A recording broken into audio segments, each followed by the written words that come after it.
Don't we all love crowds? Whether it's stood in a cramped bus next to a man who smells suspiciously of urine, or standing out in the boiling heat waiting for some overpriced ride at Disneyland. Crowds are something you find absolutely everywhere, except for on a film set, because those big crowds that you see in TV and movies are actually almost always completely faked. And so that's why in this video, we're going to discuss why this is the case, and then take a look at the strangely quite obvious methods that filmmakers and VFX artists use to trick us into believing that they actually had thousands of people on set, when they more than likely just had a small handful. So we have a lot of stuff to get into here. So trust me when I say that this one is going to be an absolute crowd pleaser. So, of all the things in the world to fake, from robots to explosions, why on earth would you fake a crowd of, like, normal people? Well, as with most things, the answer is, of course, money. You see, crowds are an essential tool of any filmmaker because they don't often just form on their own. Instead, they almost always have a reason as to why they formed and as to why that crowd is behaving the way that it does. And so this means that basically every crowd has the ability to tell its own story. Because did that crowd gather in fear of something or in curiosity of something? Are they running away from someone or are they charging into battle? Whatever the reason, there's always something driving that mob mentality of the crowd. And there's always something the filmmakers can use to enhance their stories. But to populate a crowd like this in real life with real actors makes it a very expensive storytelling device to use, because managing all the actors needed to pad out a massive crowd like this is a very demanding process. All these people need to have things like their transport and their housing costs covered, along with needing to be fed and trained and directed as to what to do in the scene. So if you want to make a crowd of hundreds of people, then the production costs of this can mount up insanely quickly. And so whenever costs get too high, this is usually where filmmakers turn to an alternative method. And that alternative method is usually CGI. But with crowds, because of the sheer complexity of doing them, as we'll see later, CGI often actually isn't the first choice. Instead, filmmakers turn to a much more simple way of padding out a crowd.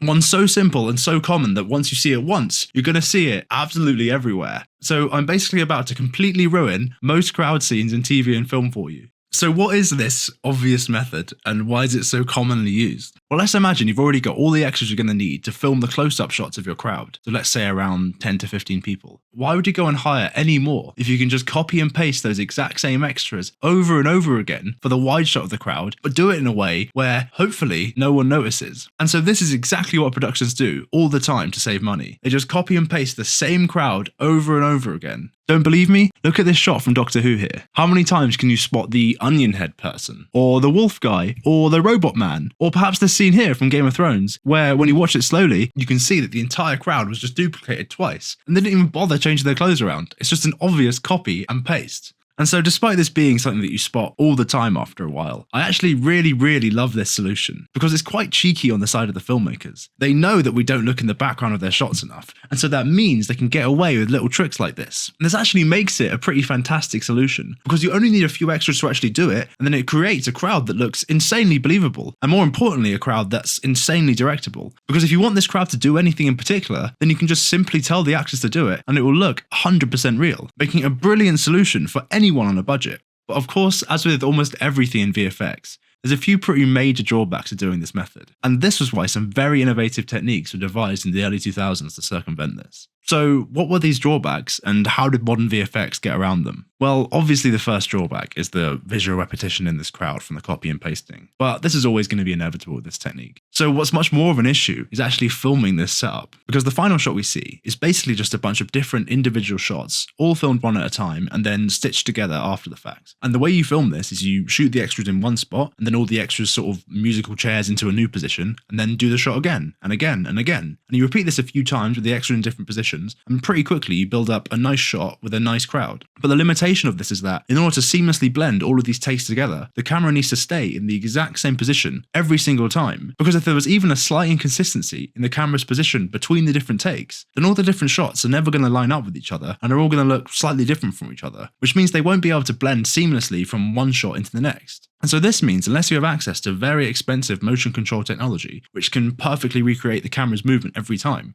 the only way to capture the exact same shot every single time is to just keep the camera completely still on a tripod and just don't move it. And this means you can basically only film really basic, boring, still, stable shots. Even in the Game of Thrones example, this shot was most likely filmed static, with that sort of camera pan movement being added in afterwards. which all in all just doesn't create the most interesting bit of cinematography, and is also incredibly limiting to anything you want to do beyond a basic crowd. But let's say you have all the money in the world and you're creating a major Hollywood movie, then what on earth can you do to get around these cinematic limitations? Well, thanks to the writing of J.R.R. Tolkien, in the early 2000s, Hollywood had no choice but to solve this problem when it came to creating the massive battles of the Lord of the Rings trilogy. Because you see, in his books, Tolkien described armies of tens of thousands colliding with one another in Goliath proportions. And in order to properly honour his legacy, Peter Jackson and his VFX team had to find a way to capture these same scales of battle on film. Now, of course, there's just no way of doing this with real actors, and the copy and paste method's limitations wouldn't suffice for an entire trilogy worth of films, so this is where CGI had to be used. Back in the early 2000s, when these films were being made, this was the first time anyone had ever set about trying to do anything like this, so literally no one had any idea what to do. In fact, as it stood at the time, the only way to do a crowd like this would be for the VFX artists to digitally build the tens of thousands of warriors needed, individually, one at a time, by hand, and then do the exact same thing again for their animation. Animate each one at a time, thousands of times, by hand, for every single tiny little interaction that you might see, which was just such a monumental amount of work that no one had even begun to attempt this. In fact, all the other giant crowd scenes of the time were using every technique in the book to get around doing this with CGI. For example, for the massive crowd scenes in the pod race in The Phantom Menace from a few years earlier, George Lucas and his VFX artists rather brilliantly resorted to using little Q-tip miniatures to pad out this crowd in a few giant shots, rather than even attempt this with CGI. But all this crowd had to do was sit and cheer, whereas Lord of the Rings giant battles are on a whole different level. And so this is where Peter Jackson, the trilogy's director, tasked a software developer he'd met a few years prior, Stephen Regulus, to draw up one of the biggest developments in the VFX industry of the last 20 years. And this was the crowd simulation tool known as Massive.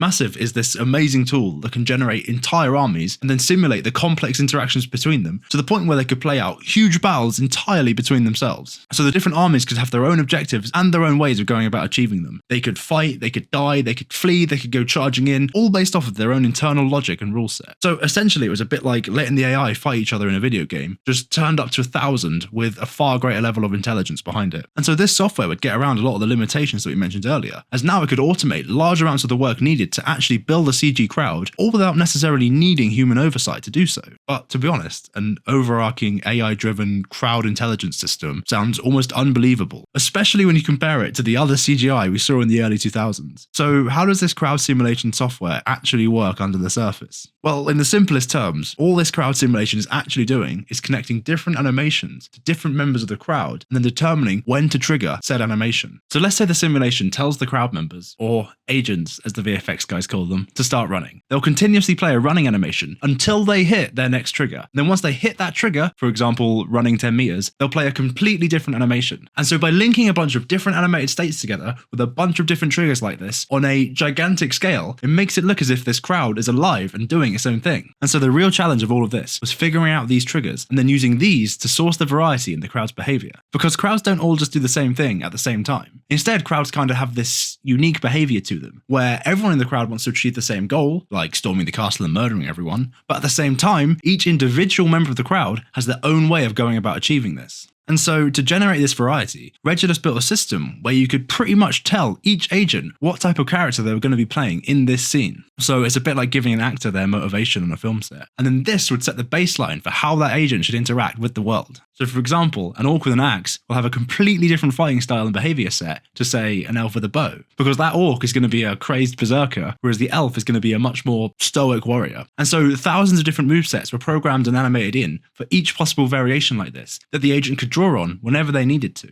But this still wasn't enough to make the crowd feel truly autonomous and alive, because now every axe-wielding nutter orc was just behaving like every other axe-wielding nutter orc. And so, to rectify this, they decided to give each agent a basic sense of sight and hearing. So now in a way, the agents could actually see and hear what was going on in the battle, and then draw on their baseline code to decide how to react to these events. So now, for example, if an orc was close enough to an elf, they could detect this and have an array of choices to choose from pulling out their sword and charging in, to running away in fear. Or, if a group of orcs detected danger, for example, that a giant ladder was about to fall on them, they could choose how to respond to this. Some would be quick enough to sense the danger and flee, whereas other orcs would just get completely squished under it. But whatever happens, when you tie all of this behavioural variety together with the orcs' overall motive to get into the castle and kill everyone, you get a very coherent crowd with the single objective that also has an insane amount of variety within it, from archers to foot soldiers to ladder carriers, because all of them are able to dynamically respond to the events going on around them. And so the complexity of this all gets multiplied by 100 when you factor in the fact that this crowd is actually fighting a completely different crowd, and that these two crowds have to be able to respond to each other's behavior believably and dynamically, and it's just absolutely insane when you think about it, and such an impressive tool.